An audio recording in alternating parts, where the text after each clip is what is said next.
चिंगारी कोई भड़के तो सावन उसे बुझाए, सावन जो अगन लगाए उसे कौन बुझाए।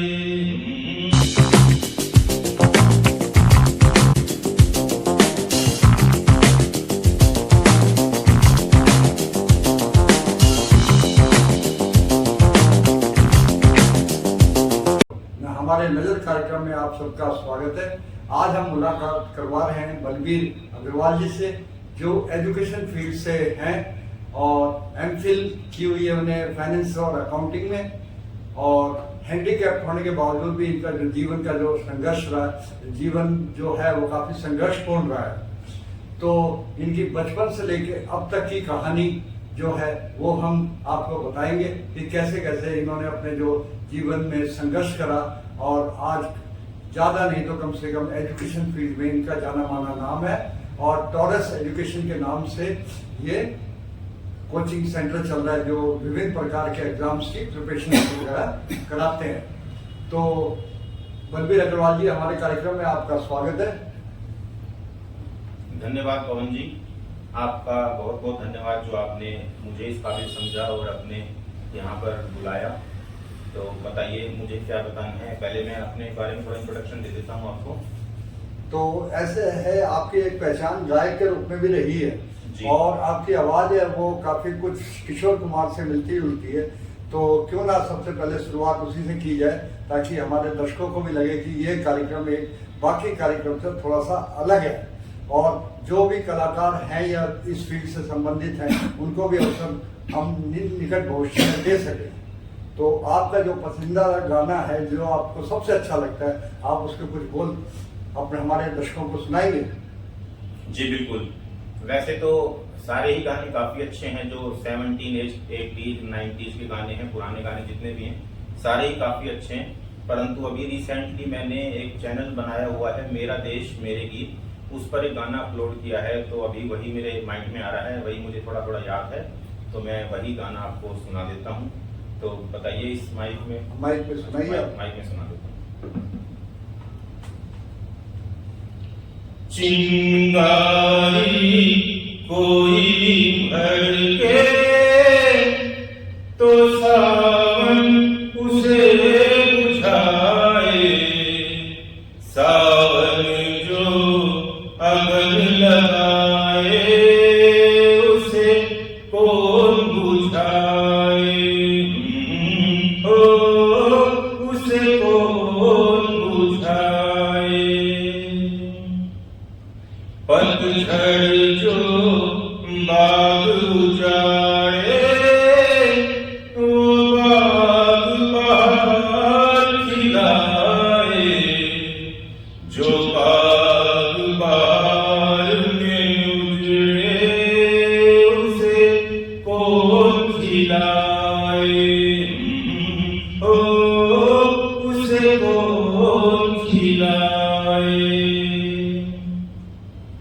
हमसे मत पूछो कैसे मंदिर टूटा सपनों का, हमसे मत पूछो कैसे मंदिर टूटा सपनों का, और कोई बात नहीं है, ये किस्सा है अपनों का।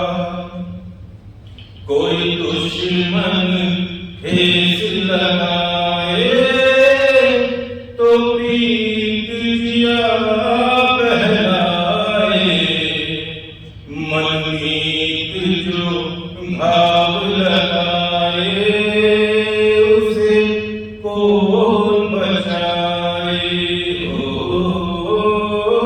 उसे कौन मिटाए। चिंगारी कोई भड़के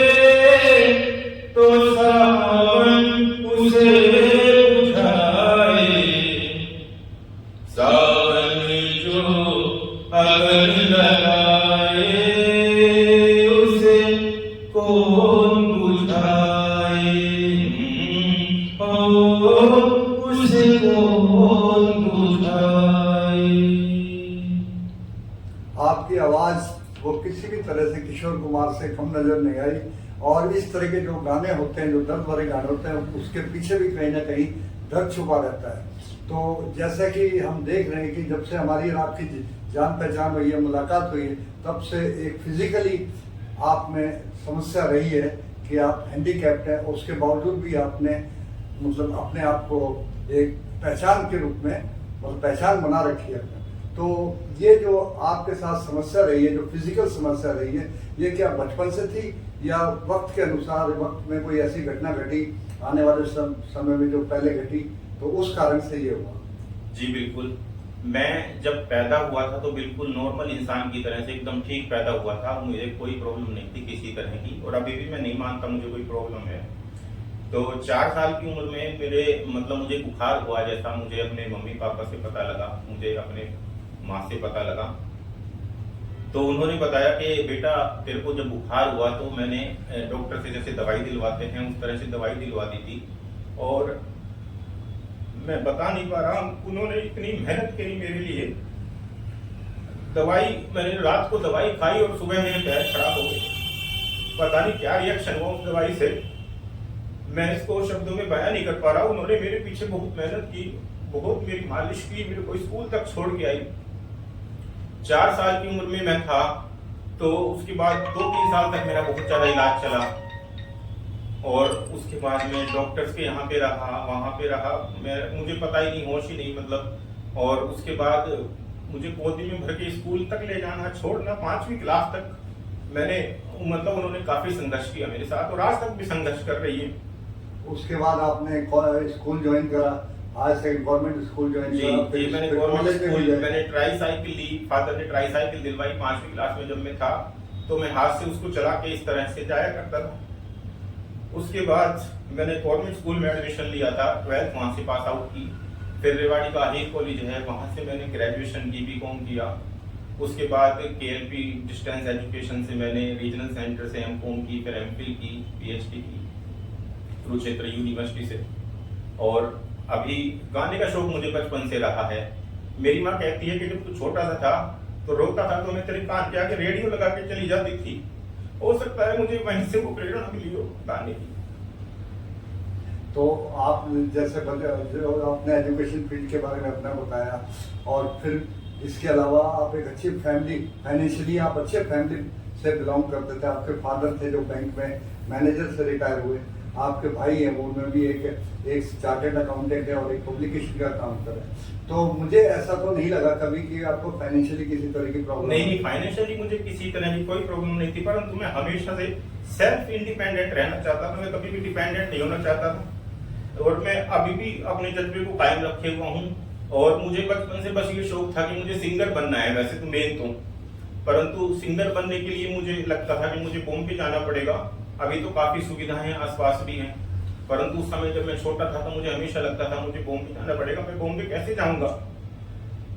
स्कूल में गाता, कॉलेज में जाता, वहां भी नाम जीत के लाता था, पढ़ाई में भी अव्वल रहा हूँ। और पढ़ाई का मेरे को शौक, फिर ज्यादा शौक तो मुझे कॉलेज लेवल से लगा। जब मैं बीकॉम कर रहा था तो मेरा यूनिवर्सिटी में नंबर आया, मैं यूनिवर्सिटी में टॉप कर गया वहां पे। उसके बाद मेरे को टीचर्स ने, यही कॉलेज के जो स्टाफ है, ओएस यादव जी, एचआर यादव जी और नरपाल यादव जी, इन्होंने मुझे पढ़ाया है। इनकी वजह से मैं उतना मोटिवेट हुआ था। और उसके बाद फिर मैंने अपना सफर जारी रखा। मेरे उसी समय जब मैं कॉलेज में पढ़ा करता था, तो कुछ बच्चे जो मेरे साथ के थे, मेरे से घर पे आके पढ़ते थे। उनसे हालांकि मैं कोई चार्ज नहीं लेता था, वो ऐसी कोई ट्यूशन नहीं थी मेरी, परंतु बस वहां से मुझे फिर पढ़ाने का शौक लग गया।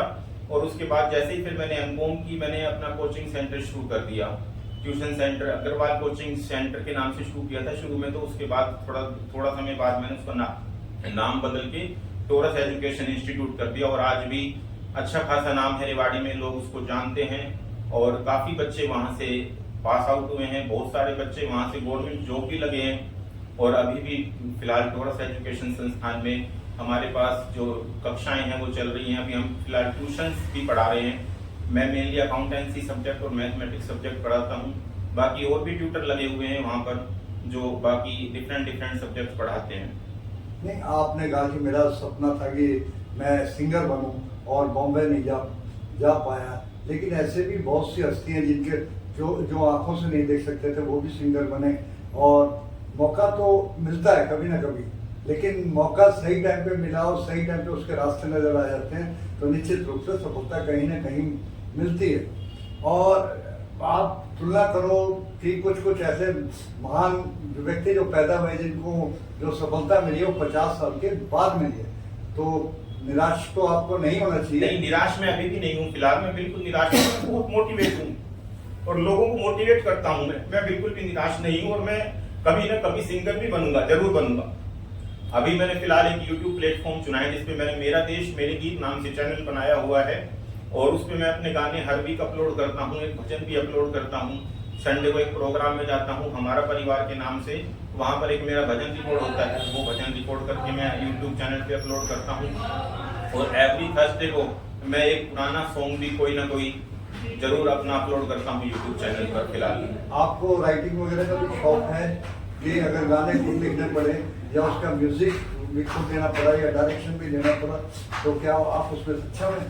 जी, मैं राइटर भी हूँ, गाने मैं खुद भी लिखे हैं और कुछ गाने मैंने YouTube पर अभी जो अपलोड किए हैं मेरा देश मेरे गीत पे, वो अपने खुद के लिखे हुए भी अपलोड किए हैं। हालांकि म्यूजिक में मैं पियानो बजा लेता हूँ, परंतु कंप्लीट म्यूजिक का मेरे को अभी नॉलेज नहीं है, मतलब सुरों का वैसे ज्ञान नहीं है। मैं यूं मान लो कि जो होता है ना, बिना स्कूल जाए कुछ सीख गया, इस तरह का कुछ है। मैं रेडियो सुन के, शायद बचपन में मेरी माँ बताया करती थी कि जब तू रोता था तो तेरे कान के आगे रेडियो लगा जाती थी मैं, और वहां से शायद मैंने सुन के कुछ सीखा होगा। बस उसी म्यूजिक के सारे में गा तो लेता हूँ, परंतु बजाने में मुझे इतनी महारत हासिल नहीं है। हालांकि मैं पियानो जरूर प्ले कर लेता हूँ।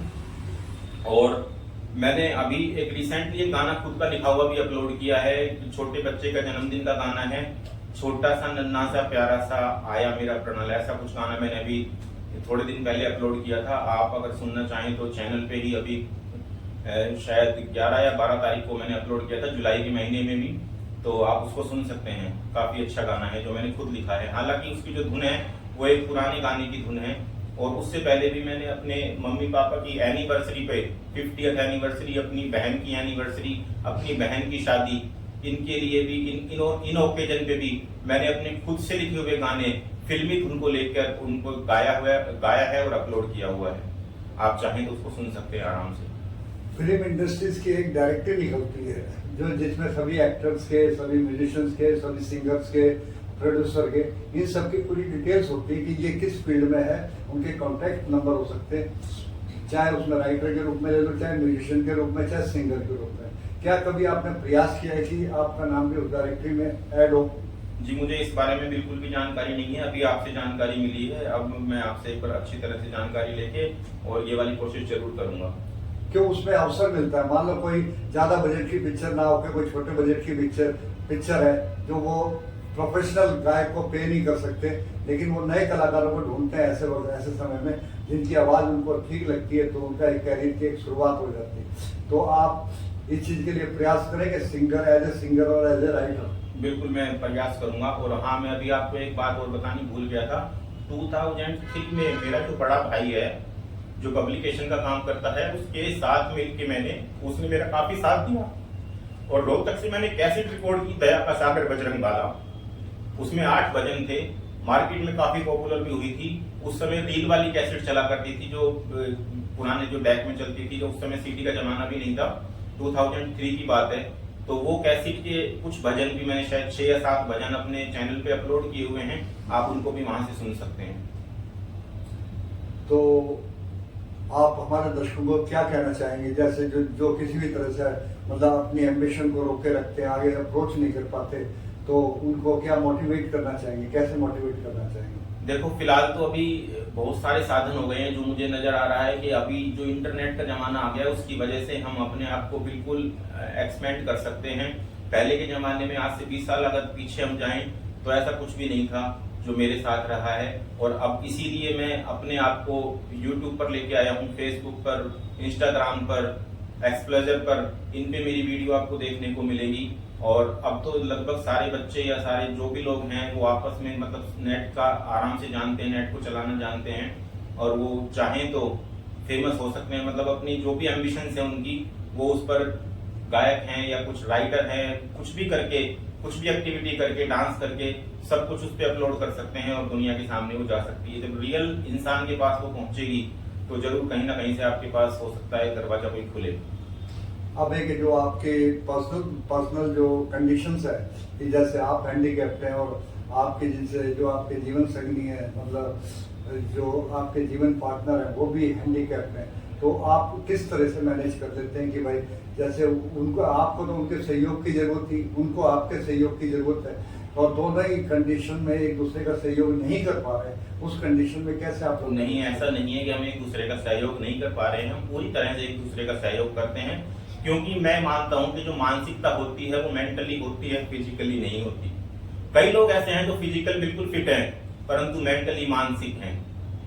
मेंटली मतलब अच्छी तरह होते हुए भी हमेशा करते रहेंगे मेरे को भगवान ने कुछ नहीं दिया, मैं तो ऐसा हूं, मैं तो वैसा हूं, ये होता तो मैं वो कर जाता, मैं ये होता तो वो कर जाता, परंतु मेंटली वो विकलांग है एक तरह से, मैं मानता हूं। क्योंकि अगर हमारी सोच अच्छी है, मैंने देखा है जो मेरे से भी ज्यादा विकलांग है, जिनके मेरे तो पैर हैं उनमें जान नहीं है, परंतु जिन लोगों के पैर ही नहीं है, कि किसी व्यक्ति के हाथ ही नहीं है, वो भी तो जी रहे हैं और वो बहुत अच्छा मेरे से भी ज्यादा अचीव किया हुआ है उन्होंने।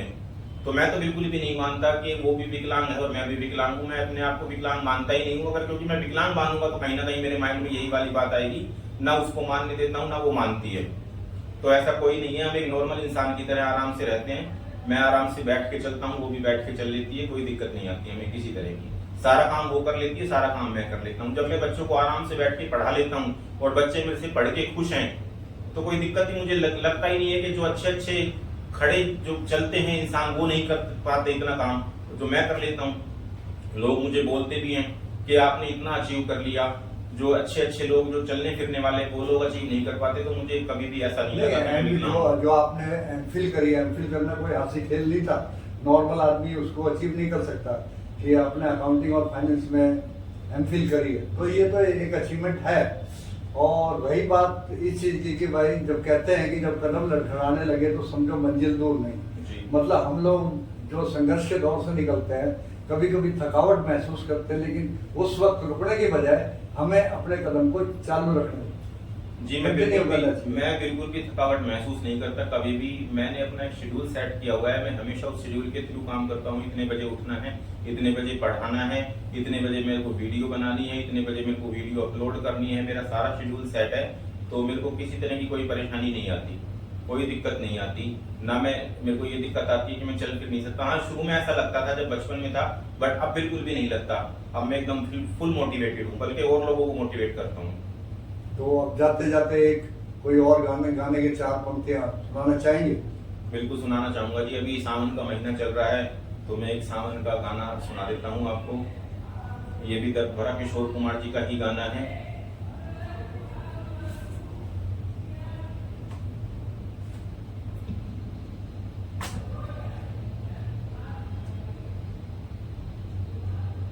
गाना मेरे माइंड से स्लिप हो गया। एक सावन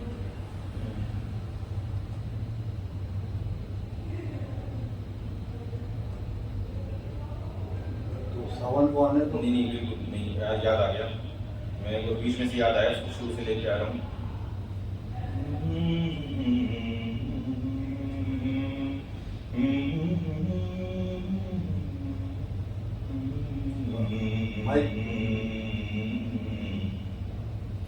मेरे नैना सावन भादो, फिर भी मेरा मन प्यासा,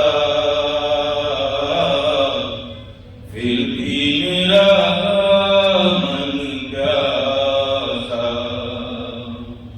मेरे नैना सावन भादो, फिर भी मेरा मन प्यासा, फिर भी मेरा मन प्यासा। बात पुरानी है, एक कहानी है।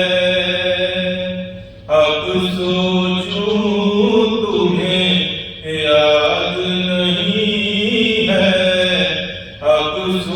छू नहीं भूले